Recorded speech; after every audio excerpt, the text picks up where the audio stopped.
Shalom. All right, this is your brother Samak with another lesson, giving all praises, honor, and glory unto Yahweh, Bahashim, Yahweh Shai, and double honors to the elders and apostles of Great Millstone who taught us his truth, and peace and blessings to the sincere brothers and sisters that are laboring to USA. Shalom. What's up? You need something? All right, never mind. Somebody opened my door. All right, so going into this lesson, all right, I want to talk about, all right, how structure equates stability. All right. So if you want to be stable, right, or, have stability in your walk, in your life, right, you need to have structure. There is no having stability without structure. Isaiah 33:6 states that, I'm not going to grab it, I'm just going to paraphrase it, that wisdom and knowledge shall be the stability of thy times. Right, having wisdom and knowledge, right? Wisdom being is essentially applied knowledge. That's what wisdom is, and knowledge is information, right? Understanding, knowing scriptures, knowing breakdowns, different things like that. Knowing the law, knowing how to move, and then the wisdom comes in from actually applying those teachings and that information, and then gaining experiences which give you a whole new light of understanding, which then you can give that information or that wisdom to other brothers and sisters. But the purpose of our walk is ultimately to endure, right? Scriptures say, he that endureth unto the end, the same shall be saved, right? So that's our goal, ultimately, is to endure, right? We don't know when the Most High is coming back. We don't know when the Most High is sending his son, Yahweh Shai, back. We don't know when that day of the Lord is. We don't know when the next major prophecies are going to come to pass, when we're not going to be teaching, right, the famine of the word, the mark of the beast, the micro C hip, martial law, all out chaos in America, which is Jacob's trouble, leading up to the missiles, right, and the missiles hitting and destroying America. We don't know when that time is, and we have to endure until that time comes. And with that endurance comes, the process of that endurance comes temptations, afflictions, trials, tribulations, et cetera, et cetera. And as a man and a woman, you have to have stability, right? And what is stability, right? Stability is simple, right? It's being intact and being essentially being strong, if you will, for lack of better words, right? It's being strong. When an object is stable, right, especially a moving object like a vehicle or a ship or a plane, or a motorcycle is a good example too. With stability comes performance, right? And a good performance at that. So when you have stability, you're able to sustain, right, an airplane. When you have a stable plane, right, it's able to sustain turbulence, wind, rain, all manner of destructive weather, right? But when a plane is unstable, right, what happens? All right, that's when you get, plane crashes, and you get engines get blown, and, many different things. Same thing happens with a car. When all of your tires are aligned, your wheels are aligned, your tires are filled with air to the right pressure, and your axles are good, everything is stable in your vehicle. When you go through on the highway and you go at high speeds and it's a windy day, your car is able to maintain its position and without swaying too much left and right, because it's stable, meaning it's intact. And is able to endure, the weather. And the same thing applies to us, right? We have to be stable. That's why we must be balanced. That's why the Most High always talks about having a good balance, having a just balance. Because if you're unbalanced, you're not stable. If you're standing on one foot, all right, you can easily fall. Somebody can push you or just touch you the wrong way or shove you, or it's a little windy and you get tilted, or you turn your head the wrong way, and next thing you know, you're falling over, right? You're unstable.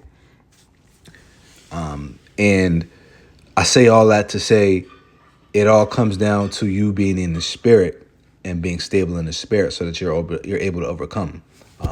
Because there will be tests, there will be trials. You're going to catch hell, right? It's going to happen. And you will get blessed too. Don't think it's just all catching hell, but you will get blessed and you will catch hell. And I've seen guys go through the ringer. Some of it is self-inflicted, yes, but a lot of it is predestinated, right? From a major life event all the way down to you taking a deep breath in the morning, you know what I mean? To the most minute detail. The Most High has everything predestinated.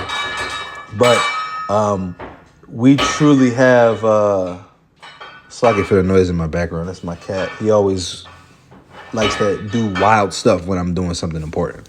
It's insane. But the Most High has all things ordained to the smallest detail. And some things that we go through are self-inflicted, and some things we go through are most things we go through are ordained by the Heavenly Father. But we do have a certain level of control over our actions and how we react to certain things and certain things we do. All right. So I kind of talked a lot. So let's go bring out some scriptures and then we'll expound on that. I don't want to make this too long, but it's going to be what it's going to be. This is Sirach or Ecclesiasticus 38, I believe, right? 38. And we're going to start at 24. The wisdom of a learned man cometh by opportunity of leisure, and he that have little business shall become wise. So that's how you get wisdom, when you have leisure, right? Your downtime, when you're not, wrapped up in, family or work or any other, I hate when my fucking brain goes dead. Any other things that you have to deal with. I completely lost the word. I don't know why it freaking lost me, man. But that's fucking Babylon. You don't have any other. Commitments. There we go. You don't have any other commitments. So when you have that leisure, like right now, I have a time of leisure, right? So what am I doing with this time of leisure? Well, I mean, I have a few hours before I go to bed, but a good portion of that time I'm going to spend being in the spirit, doing the work, right? Reading, doing this lesson, edifying, Lord willing, edifying your brothers and sisters, feeding the sheep, right? And that's why it says he that have little business shall become wise, right? Because there's a saying, a jack of all trades is a master of none. And when you have too much going on in your life, you'll never be able to become successful in life. One thing that I think a lot of younger people in this generation, right, from mid-teens, right, 16, I was just say 18, from 18, to maybe 30, right? One problem with them is that they think that having a lot going on means you're going to be successful. And I'm speaking currently. It means you're going to be successful and rich and make a lot of money, which all of the old timers will tell you, you have to master one thing. And when you master that one thing, then you become an expert. And when you become an expert in that one thing, you can then become rich off of that one thing. And then once you become rich in that specific skill, then you start to be able to delegate more. Now you can hire general managers and CEOs and COOs to ultimately run the day-to-days of operations of the business. And you can start to focus on doing other things and making money in other places.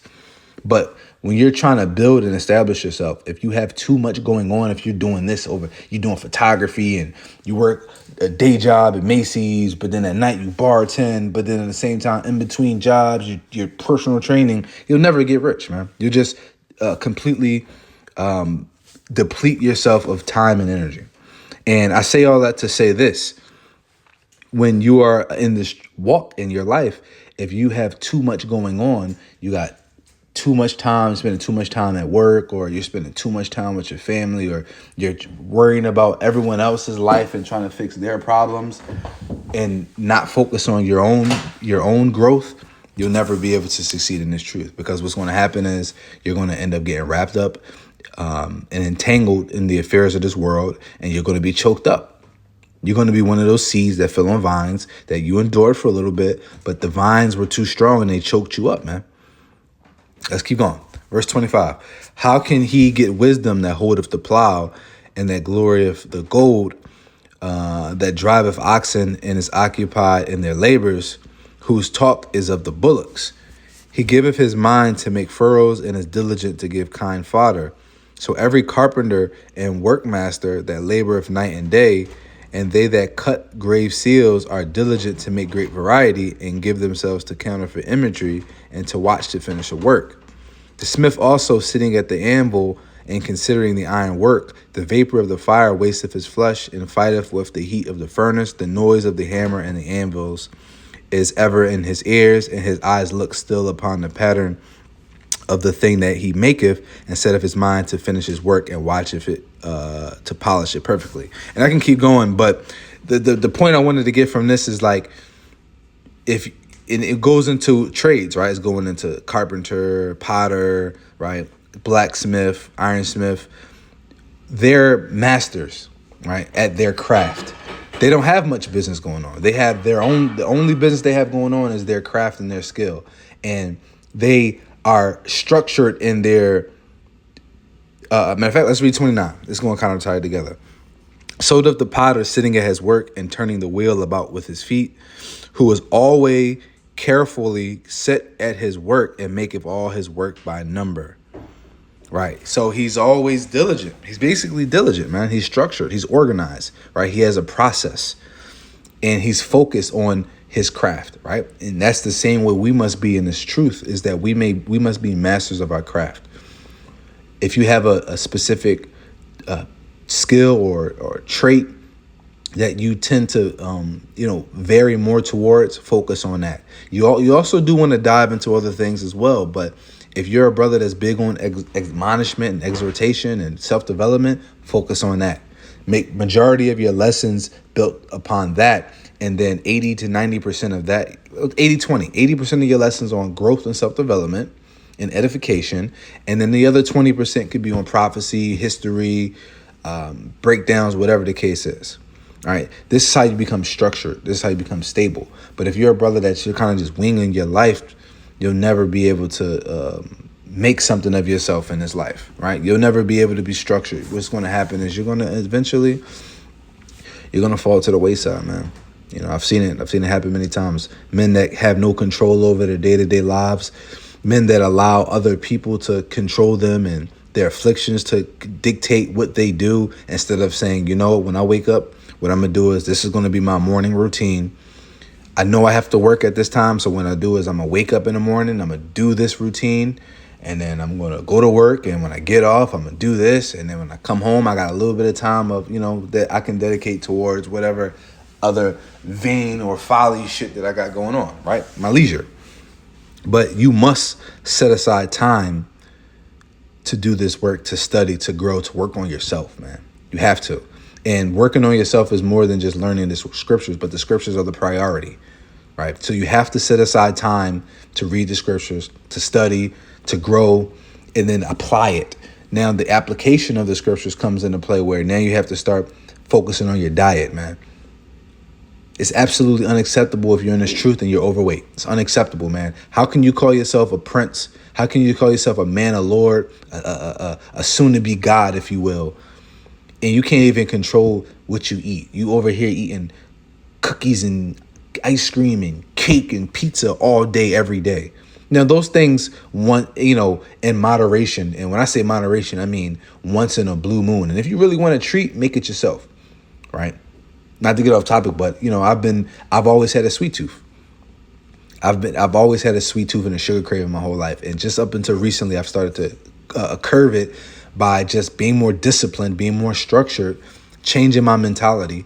And when I am craving a sweet, what I'll do is I'll bake it myself. So I always love cookies. And I found a recipe and I tweaked it a little bit. And lately I've been making, like, once a week, I'll make some soft baked cookies sweetened only with honey and some date sugar. So, which is just grinded up dates, which dates are a superfood. Just grinded up dates, grinded up dates, and maybe 4 or 5 ingredients, opposed to whereas you go to the store, it's going to be, 30 ingredients. Let's get another scripture. Proverbs 13:4. The soul of the sluggard desireth and have nothing, but the soul of the diligent shall be made fat. Very simple. All right, you can't.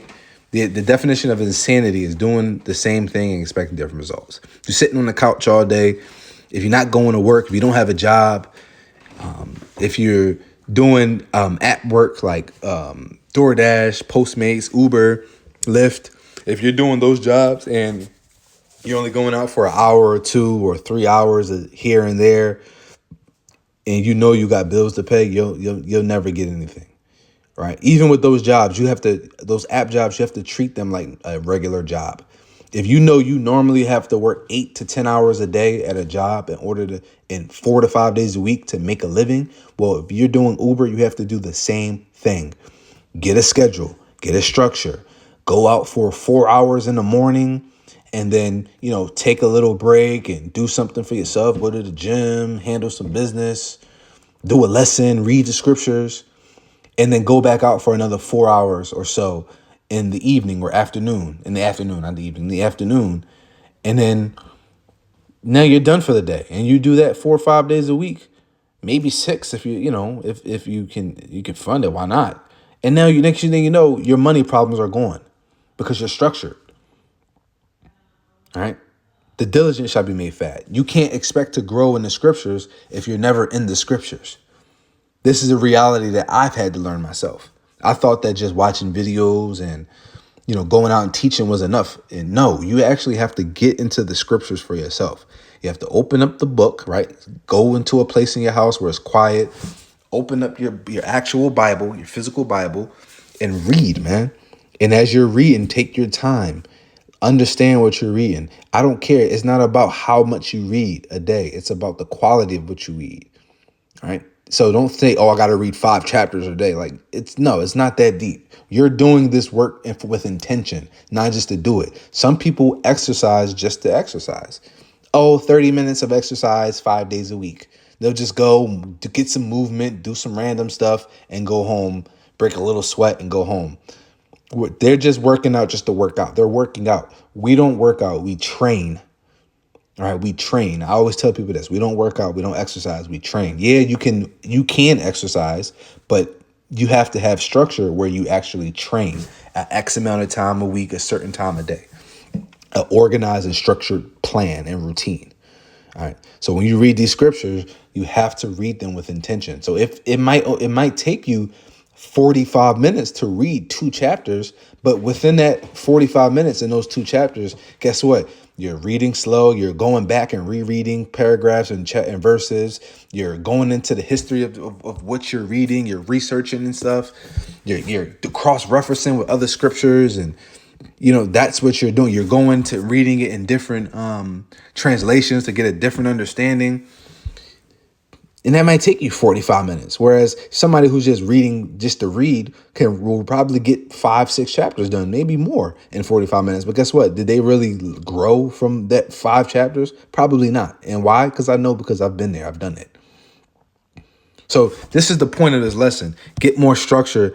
Be moved with intention. Colossians 3:28. And whatsoever ye do, do it heartily as unto the Lord and not unto men. Knowing that of the Lord ye shall receive the reward of the inheritance, for ye serve the Lord Hamashiach.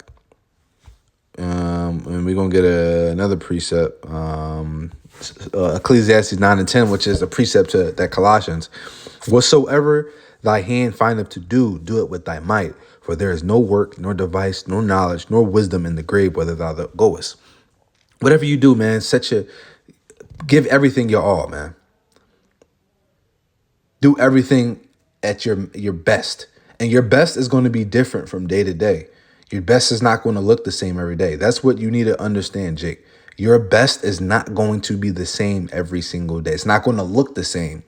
As long as you can confidently and realistically, you have to be real with yourself and say, I'm doing my best. And most of you can't say that. I'm a victim of that myself. There's some days that I generally do my best and some days I half-ass it. And I've been coming to learn that you're only hurting yourself. You're only cheating yourself. When you skimp out on your workout, You're only cheating yourself. When you say you're going to do 30 minutes of cardio and you only do 15, you're only cheating yourself. When you say you're going to read the scriptures and you don't read, you're only cheating yourself. No one else. Yourself. You're hurting yourself. And you know what? And if you're a brother that has a family, when it comes to doing this work, when you put the Lord off from day to day, those kids that you love and that you adore, that woman that you're in love with, guess what? You're putting their lives at risk, because the Most High will judgeth by nations, man. He's always done it. When the man went off, a lot of times he will put him, his children, and his woman to death. And that's just reality. It wasn't all the time, but it was a lot of time. So you are responsible for the safety and the salvation of your family. So let that be. If yourself is not motivation enough, if you're not, then use your family as motivation to get you started. And then from that point on is discipline. Everything you do, give it your all, man. Fuck all that half-ass bullshit, man. Fuck all that taking it step by step or giving it a little bit here, a little bit there. No, give everything your all, man. And remember, your all and your best is going to look different every day. But as long as you can confidently say, I tried my best. 1 Corinthians 15:58. We're going to end with this. Therefore, my beloved brethren, be ye steadfast, unmovable, always abounding in the work of the Lord, for as much as ye know that your labor is not in vain in the Lord. All right. So you don't want your labor to be in vain, because you can labor in vain. It is a thing to labor in vain. When you're just doing the work just to do it, just to say you did it for the eyes of men, right? For the acceptance of men, your work is in vain. But when you're genuinely and sincerely laboring and seeking self-growth and development for your own personal achievement, which ultimately we know is all for the Lord, right? It's all for the Lord. That's why it says whatever you find your hand to do it as unto the Lord. Do it that might, and do it as if you're doing it for the Lord, man. No matter what it is, even your own slave job, man. Esau's work, because what? It's not that you're working hard for Esau. No, you're working hard because it's who you are. It's a testament of your character. So when people look at you like, yo, that man, he's a hard worker, bro. He's a man of his word. He's on time. He's diligent. There's nothing I can say about him. And when they ask you, yo, what do you listen? And you just tell them, bro, like, look, man, it's who I am. All right. I do everything I do it as if I do it to my power, man, as I do it unto God. Be very general, and that's going to be a testament of who you are and your character. All right. So I think the point was pretty much made. Salakia, if it was a little rambly and I was all over the place, I'm just very, very passionate about this specific topic. I wanted to bring some scriptures to it. And Lord willing, the Spirit hit me and I can kind of clean this up a little bit and do another a part 2 to this lesson. But till next time.